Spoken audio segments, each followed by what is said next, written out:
Hello दोस्तों, आपका स्वागत है हमारे यूट्यूब चैनल पर। आज हम देखेंगे हाइड्रोलिक्स एंड हाइड्रोलिक्स मशीन के chapter number 2 properties of fluid के बारे में। चैप्टर नंबर 1 इंट्रोडक्शन हम पिछले लेक्चर में कवर कर चुके हैं। आइए दोस्तों हम देखते हैं।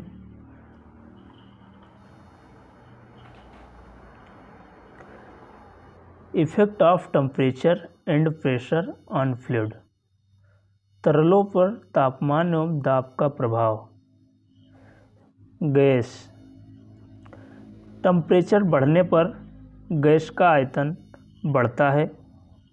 टेम्परेचर घटने पर गैस का आयतन घटता है। प्रेशर बढ़ने पर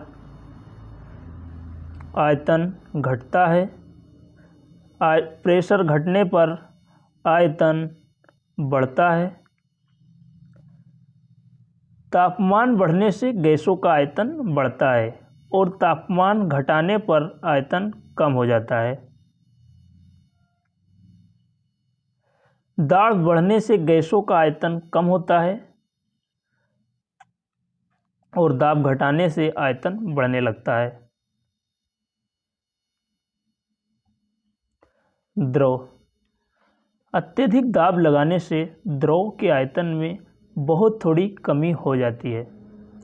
इसलिए दाब परिवर्तन से द्रवों के आयतन में नगण्य परिवर्तन होता है। तापमान में परिवर्तन से भी द्रवों के आयतन में बहुत थोड़ा परिवर्तन होता है।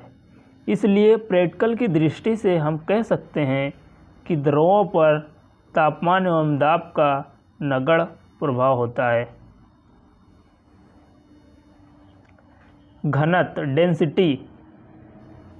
डेंसिटी मास डेंसिटी या स्पेसिफिक मास बोलते हैं इसको।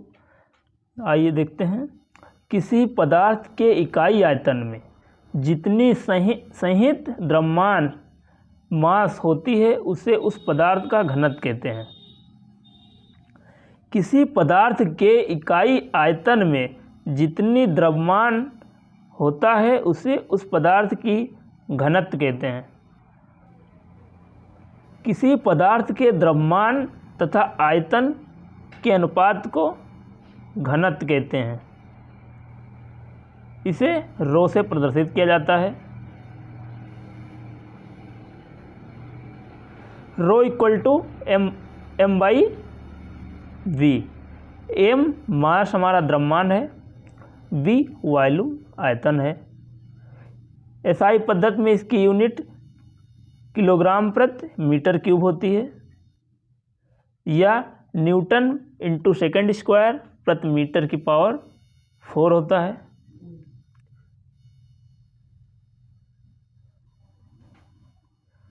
आइए दोस्तों हम कुछ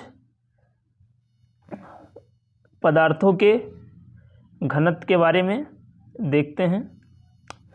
शुद्ध जल 15 डिग्री सेल्सियस पर इसकी डेंसिटी जो है 999 होती है। शुद्ध जल 4 डिग्री सेल्सियस पर 1000 इसकी डेंसिटी होती है। समुद्री जल 15 डिग्री सेल्सियस पर 1000 डेंसिटी होती है इसकी, 1000 किलोग्राम प्रति मीटर क्यूब। पारा 15 डिग्री सेल्सियस पर 13,558 किलोग्राम प्रति मीटर क्यूब इसकी डेंसिटी होती है। मिट्टी के तेल 15 डिग्री सेल्सियस पर 790 से 820 किलोग्राम प्रति मीटर क्यूब इसकी डेंसिटी होती है। पेट्रोल 15 डिग्री सेल्सियस पर 630 से 780 किलोग्राम प्रति मीटर क्यूब इसकी डेंसिटी होती है। एल्कोहल 15 डिग्री सेल्सियस पर 790 किलोग्राम प्रति मीटर क्यूब इसकी डेंसिटी होती है। पेट्रोलियम 20 डिग्री सेल्सियस पर इसकी डेंसिटी 790 से 1000 किलोग्राम प्रति मीटर क्यूब होती है। ग्लिसरीन 0 डिग्री सेल्सियस पर 1200 किलोग्राम प्रति मीटर क्यूब इसकी डेंसिटी होती है। आपेक्षिक भार स्पेसिफिक ग्रेविटी। किसी पदार्थ का आपेक्षिक भार उस पदार्थ के इकाई आयतन यूनिट वॉल्यूम का भार होता है। इसे भार घनत्व भी कहते हैं। इसे स्मॉल w से प्रदर्शित किया जाता है। Small w equal to capital W upon v। Small w specific weight है, कैपिटल W लोड है, भार, और v जो हमारा है वॉल्यूम है। इसकी SI में इसकी यूनिट जो है न्यूटन प्रति मीटर क्यूब है, और MKS में kgf प्रति मीटर क्यूब, किलोग्राम जो है किलोग्राम फोर्स है प्रति मीटर क्यूब है। रिलेशन बिटवीन स्पेसिफिक वेट या एंड डेंसिटी, आपेक्षिक भार तथा घनत्व में संबंध। जैसे हम दोस्तों जानते हैं कि भार इक्वल टू द्रव्यमान इंटू गुरुत्वीय त्वरण। भार इक्वल टू mg हम जानते हैं। जो g है वो ग्रेविटेशनल फोर्स द्वारा किसी वस्तु में उत्पन्न त्वरण है। और स्मॉल w इक्वल टू भार अपान आयतन हमें पता है, और रो इक्वल टू m/v भी होता है। जो हमारा रो है ये डेंसिटी है हमारी।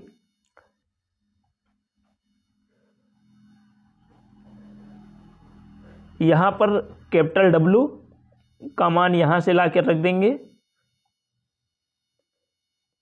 और mg यानी m का मान यहाँ से निकाल कर यहाँ पर पुट कर देंगे, और v से v कट जाएगा। उसके बाद आ जाएगा small w equal to rho into G. तो specific weight equal to density into gravitational acceleration. अब यहाँ पर देखते हैं दोस्तों, आए 4 डिग्री सेल्सियस तापमान पर 1 घन मीटर पानी का भार 1000 किलोग्राम है। डेंसिटी इसकी 1000 किलोग्राम प्रति मीटर क्यूब है। W equal to rho into g. W हमारा स्पेसिफिक वेट है, रो का मान, रो हमारा डेंसिटी है, डेंसिटी 1000 है, जी एक्सेलरेशन है, ग्रेविटेशनल एक्सेलरेशन, जिसका मान 9.81 होता है।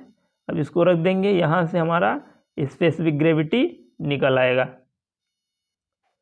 समुद्री जल साधारण जल से भारी होता है, और समुद्री जल का स्पेसिफिक वेट जो है 1030 kgf प्रति मीटर क्यूब होता है।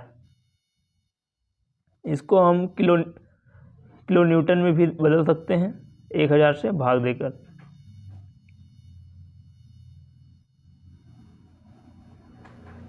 आपेक्षिक गुरुत्व या आपेक्षिक घनत्व, स्पेसिफिक ग्रेविटी या स्पेसिफिक डेंसिटी। किसी पदार्थ का स्पेसिफिक डेंसिटी उस पदार्थ के घनत्व तथा किसी मानक पदार्थ स्टैंडर्ड सब्सटेंस के घनत्व का रेशियो होता है। किसी पदार्थ का स्पेसिफिक डेंसिटी उस पदार्थ के घनत्व तथा किसी मानक पदार्थ के घनत्व का अनुपात होता है।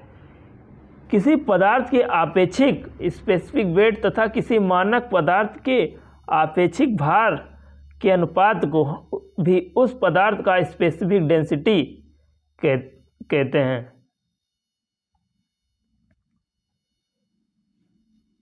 द्रव का आपेक्षिक घनत्व, द्रव का आपेक्षिक घनत्व इक्वल टू द्रव का घनत्व या 4 डिग्री सेल्सियस पर शुद्ध पानी का घनत्व। द्रव का आपेक्षिक भार पानी का आपेक्षिक भार के अनुपात को द्रव का आपेक्षिक घनत्व कहते हैं। स्पेसिफिक डेंसिटी एक ही प्रकार के गुणों का अनुपात है, इसलिए इसकी कोई यूनिट नहीं होती है। इस विशिष्ट या आपेक्षिक आयतन, एसआई सिस्टम में पदार्थ की इकाई द्रव्यमान का आयतन उसका आपेक्षिक आयतन या विशिष्ट आयतन कहलाता है।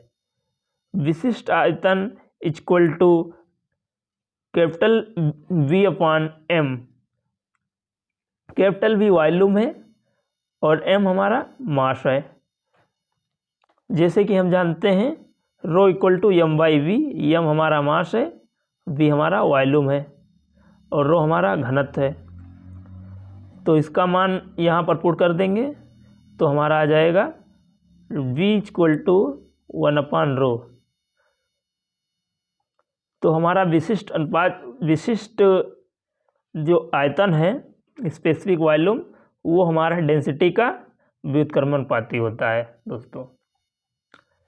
यमकेश प्रणाली में किसी पदार्थ के इकाई भार का आयतन उसका आपेक्षिक आयतन कहलाता है। Small v equal to V/W metre cube प्रति kilogram. W equal to capital W by V kilogram प्रति मीटर क्यूब। जहाँ हमारा कैपिटल W भार है